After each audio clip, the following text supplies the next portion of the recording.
there's a great podcast, Your Mom's House podcast, and they always do this. Tom Segura, Christina P. They talk about. They always have these little like snippets of things they remember, and sometimes they'll just say like those things just out of nowhere, and like no one will know what they mean. It'll just be like, come on down and get some moose soup. Like no one knows like what, but it's just something they like. Tom Segura's classic bit about Scared Straight, where he was watching like the like one of the only uncensored episode where they went to like federal. They went to like the state pen, and like it was just this guy comes up and like this kid with like a bowl cut, man, like a bowl cut, like probably 15, right? And this guy comes in, hold my pocket, like just. I said, hold my pocket. What'd you steal? Like, bikes. Like, just now every time anyone sees like Tom Segura, they'll just be like, bikes. Like, just out of nowhere, like, I got you. I just those little things where like people would most likely think you're crazy if you just did it to normal people, like, or just that thing you'll do it in your head because no one else will get that joke but you, and you just like have to laugh silently to yourself and then cry on the outside at how lonely you are because you have no friends. What? I love having comedy partners in crime, like at a party or something like that, or you're in some sort of group. And you and that other person are on the same wavelength. The shit's lame, and so you're going to make fun of it. You just get that feeling like, that cat's going to do that too. So it's like, and sure enough, it's like something happens. You're like, of course she's going to fall on her ass, man. She was like drinking in church this morning, and like the other guy's like, oh yeah, she's blowing some guy too. You're like, oh, of course. What happened? Speaking of comedy, have you seen the latest Chapel special? The Chappelle. Oh, the actual show. Yes. No, not yet. Because I wanted to absorb as much stuff that's not related to the actual stand-up. All the I want to absorb all the controversy first, and then go into it, with already preconceived opinions. Yeah. Yes, because I'm lazy. Yeah. Yes. Mm-hmm. Tell me how to feel about this documentary before I go see it, please. I'm in a hurry. That's why it's called taking a class. Like, so right. Comedians, if they sit in on another comedian, it's called going to school, right? You're taking class, right? And one of the best lessons, one of the best teachers. Go watch Kill Tony. They have some interesting guests. They had on Alex Jones for some reason. Joe Rogan and Bert came in drunk as shit, like so drunk, right? But that's over there in Austin with Tony Hinchcliffe. Right. But anyway, the premise of the show is that they've got a bunch of comedians' names in the hat. They've got some regulars. They've got just randos that put their name in. Right. And you get a minute. You get 1 minute uninterrupted. You get a minute-long set. Right. Right. And but then that's it. You're like, so you better have that minute choice, because you can really feel a bomb in a minute. If you're bombing in a minute, it feels like an eternity. Yeah, yeah. And people definitely do. People definitely do on that show. And it's one of the best, just seeing failure like that is such a good lesson for you to be like, all right, don't do that joke. Got it. Wait, what's the name of the show? Kill Tony. Part of the show is him, it's almost like a roast thing where Tony will, roast the comedian that just came up. right? So they'll give them a minute set, and then it's like, so you're a piece of shit, huh? Like, it'll just be like Tony and like whatever guest comedian they've had on. Wrong guy. Sorry.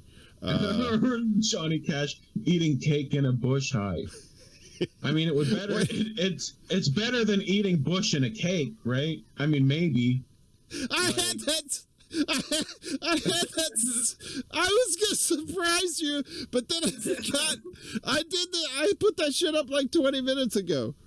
Sorry. Yeah, Kill Tony. Like, yeah, they had.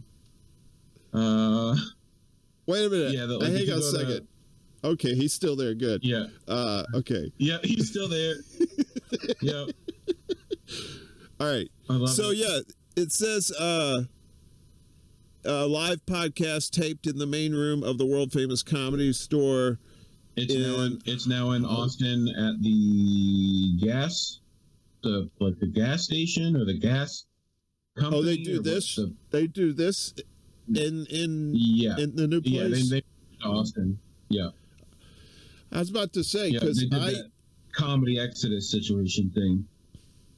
I did a comedy open mic there at. Wait a minute. Which one was the one that Kramer got in trouble at? Oh God, that wasn't the Comedy Store, was it? That might have been the Laugh Factory. Oh, Laugh Factory. That's what it was. Yeah. So I did a solid 3 minutes at the Laugh Factory, and when I say solid, it was like those. You did your lumpy oatmeal material. It was like those white dog turds on the yard. That's how solid it was. The nature's powdered donuts. No, but see what it was.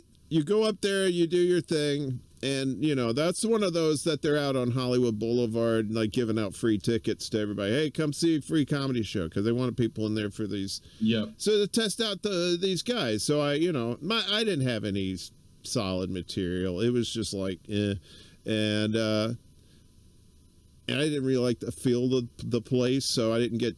I don't know. It's like certain places I do better because I like the energy of the place, like the people. This was all kind of like some manufactured shit. And I could my spidey sense was dealing with that, but so I didn't do a good 3 minutes.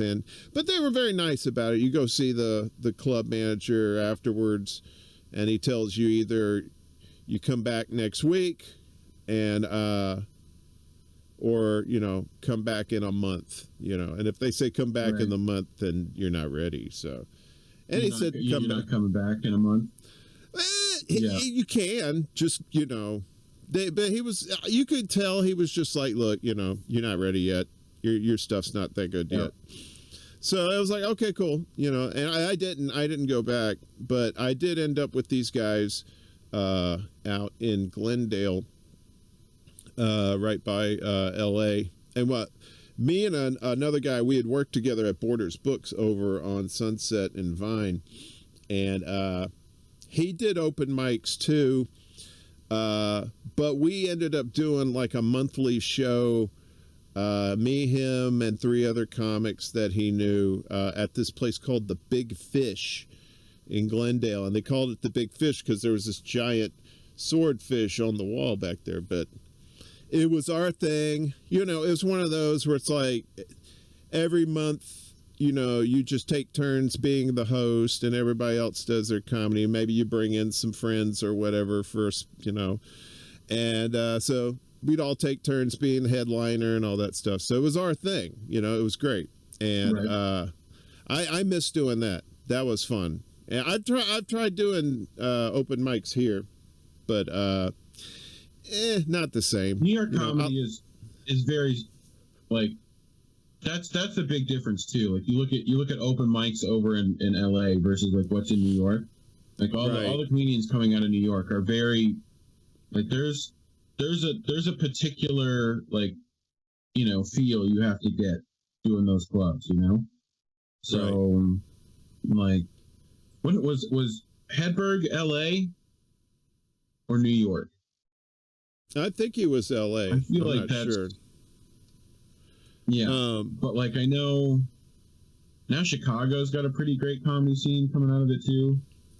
You know, yeah, Chicago's not bad. I mean, you got Second City right there too, so you know, that's kind of like a comedy mecca anyway. So, I was born there, but my dad kidnapped me. I mean, moved us to Mississippi when I was 2 because, you know, that's where you become a comedy legend. That's where the culture is. Yeah, is in Escatawpa. That's where the comedy scene is.